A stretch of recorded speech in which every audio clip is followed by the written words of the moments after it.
Bonjour tout le monde, je réponds au nom de Joyeux Blaise. Aujourd'hui, je suis ravi d'être avec vous dans une émission intitulée Bible's Truth. En français, on dit la vérité de la Bible. Cette émission consiste à nous parler encore plus de la vérité que nous trouvons dans la parole de Dieu, dans la Bible, parce que vous savez que la plupart des gens aiment parler plus parler plus par rapport à leur mentalité, leur philosophie. Mais ce qui importe plus, mes chers frères et sœurs, c'est de savoir ce que dit la Bible. La Bible, c'est une vérité qui est sans compromis, qui est toujours là. C'est un livre qui ne change pas de son écriture jusqu'à aujourd'hui. Alors, c'est pourquoi ce qui va nous aider, ce qui va nous faire savourer la saveur de la parole de Dieu. La Bible nous aide à découvrir ce qu'est dit la parole de Dieu, car vous savez bien que la foi vient de ce qu'on entend, et ce qu'on entend vient de la parole du Christ. Alors, à partir de là, à partir de la Bible, de ce qui est écrit dans la Bible, on pourra découvrir la saveur de la parole, la vérité de la parole, la vérité cachée se trouvant dans la Bible. Alors, cette émission va nous aider, va beaucoup nous aider dans notre croissance spirituelle. Aujourd'hui, nous allons partager la parole de Dieu se trouvant à Matthieu, chapitre 6, qui nous parle de la prière. Le thème d'aujourd'hui, c'est comment prier. Comment prier.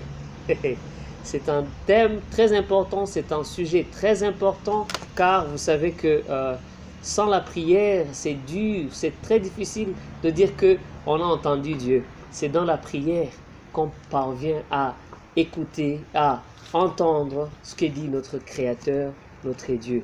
Alors aujourd'hui, on va étudier cette parole, se référant sur le thème comment prier. Lisons ensemble en Matthieu 6, à partir du 9e verset jusqu'au 11e. La parole nous dit: voici comment vous devez prier. Notre Père qui est dans les cieux, que la sainteté de ton nom soit reconnue, que ton règne vienne, que ta volonté soit faite sur la terre comme elle est dans le ciel. Donne-nous aujourd'hui la nourriture nécessaire. La prière continue, mais j'aimerais qu'on s'arrête un tout petit peu sur ce 11e verset qui dit donne-nous aujourd'hui la nourriture nécessaire. Amen. Ça, c'est la prière. C'est comme vous allez le voir juste au début. Ici, c'était la prière. Jésus enseignait ses disciples comment prier. Au début, à partir du verset 5 en descendant, Jésus montrait ses disciples la différence de la prière dont il leur parlait et la prière dont les hypocrites faisaient, les pharisiens faisaient. Alors, dans ce cas, il a jugé bon leur introduire comment ils devaient prier. On n'a pas beaucoup de temps à développer ce passage, mais c'est juste vous mettre dans le contexte, de vous mettre au courant que ici c'est Jésus lui-même qui nous dit comment on doit prier, qui disait à ses disciples comment ils devraient prier plutôt. Alors, si on essaie d'entrer en profondeur dans ce passage, nous pouvons conclure que Jésus mettait l'accent sur la prière comme étant non seulement un simple dialogue, comme certains le pensent, entre deux individus, mais plutôt un transfert de vie entre le Créateur de l'univers et sa créature qui a été créée en son image. Je veux dire le transfert de vie entre le Créateur, Dieu, le Dieu Tout-Puissant, et l'homme. Ici, nous voyons 5 choses qui découlent de ce passage. Par exemple, à partir du verset 9, après avoir demandé à Jésus comment ils doivent prier, il a répondu: voici comment vous devez prier. La partie B dit: notre Père qui est dans les cieux, que la sainteté de ton nom soit reconnue. Ici, il y a 2 choses que j'aimerais vous partager. La première des choses, Jésus leur enseignait d'abord de reconnaître la paternité de Dieu. Quand on entre dans la prière, souvenez-vous, nous sommes en train de voir comment répondre à la question comment prier. quand Jésus soulignait à une chose, on entre dans le transfert de vie entre le Fils et l'enfant. C'est-à-dire, on ne doit pas venir comme devant un juge, c'est lui qui va nous juger, ou un policier, c'est lui qui va nous faire du mal par rapport à nos fautes, mais nous venons devant lui en tant que fils, en tant qu'enfant. Et lui, il va se présenter à nous en tant que Père. Alors, Jésus introduit la prière en question, nous enseigne à prier à partir de la reconnaissance de la paternité de Dieu. C'est-à-dire, nous sommes dans l'environnement paternel. Nous sommes dans une présence paternelle. Nous allons causer, nous allons dialoguer, nous allons converser avec notre papa. Ça, c'est la première des choses que l'on découvre dans ce passage. C'est-à-dire, au verset 9, il dit « Notre Père qui est dans les cieux », c'est-à-dire, il est notre papa. Il n'est pas notre Dieu seulement, il n'est pas notre juge seulement, il n'est pas notre aide seulement, mais il est notre papa. Je m'approche devant lui en tant que fils qui s'approche devant son papa. Voilà, c'est la première des choses. La deuxième chose qui souligne, c'est la reconnaissance de l'autorité de Dieu. Ici, au même verset, on dit que la sainteté de ton nom soit reconnue. C'est-à-dire quoi? C'est un Dieu qui a une autorité. Il est autoritaire, il a une autorité sur notre vie, il a une autorité sur tout ce qui nous entoure, il a une autorité sur toutes choses. Amen. Il est Dieu autoritaire. Nous approchons un Dieu, un papa qui n'est pas seulement un papa simple, mais c'est un papa autoritaire. Amen. Il est autoritaire, il a une autorité. Il peut déclarer des choses et les choses en question arrivent, se réalisent parce qu'il a l'autorité. Et sachez que son autorité est inébranlable.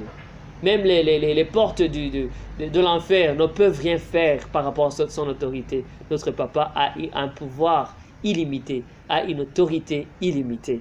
Ça, c'est la deuxième des choses. La troisième qu'elle découvre ici, c'est la reconnaissance de la royauté de Dieu. La Bible nous dit au verset 9 « Que ton règne vienne ». Que ton règne vienne. C'est-à-dire, tu ne peux pas avoir le règne sans toutefois être roi. Il est roi. Même s'il est notre papa, même s'il a l'autorité, mais il a aussi le règne. Il est roi. Quand on parle du roi, c'est très différent du président.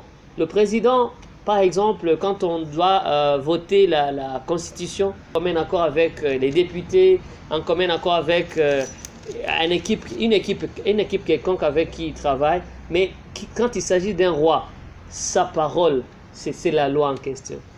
Quand il parle, ça se réalise. C'est-à-dire, notre papa, il a l'autorité, il est aussi le roi.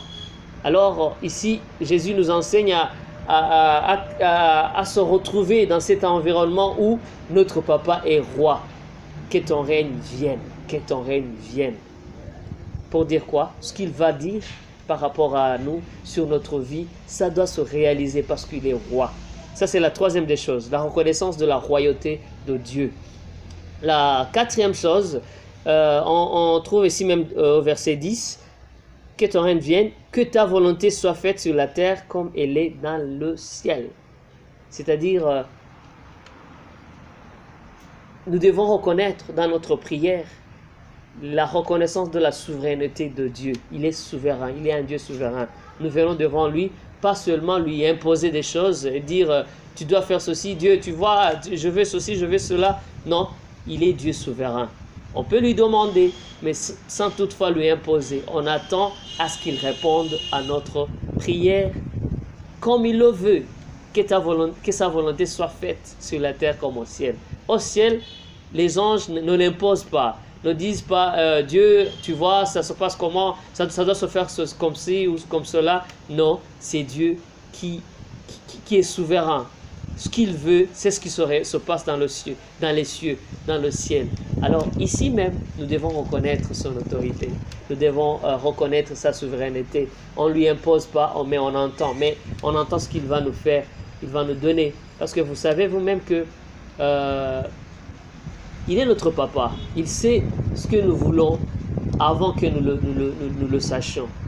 Il connaît le Père, un véritable Père, est la source de sa descendance. C'est-à-dire que tout ce qu'il nous faut pour vivre, tout ce qu'il nous faut pour aller de l'avant, ça se trouve dans notre source qui est notre Papa, qui est notre Dieu, qui est notre Père.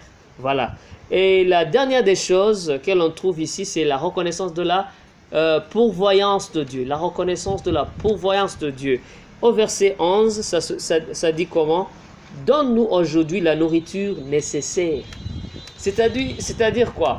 Peut-être qu'on ne sait pas ce qu'il nous faut. Mais lui, puisqu'il est notre papa, il est notre parent, il est notre père, il connaît ce qu'il nous faut. Et d'ailleurs, personne ne lui a demandé de lui créer. C'est par sa propre volonté, il nous a créés, il nous a mis dans son monde.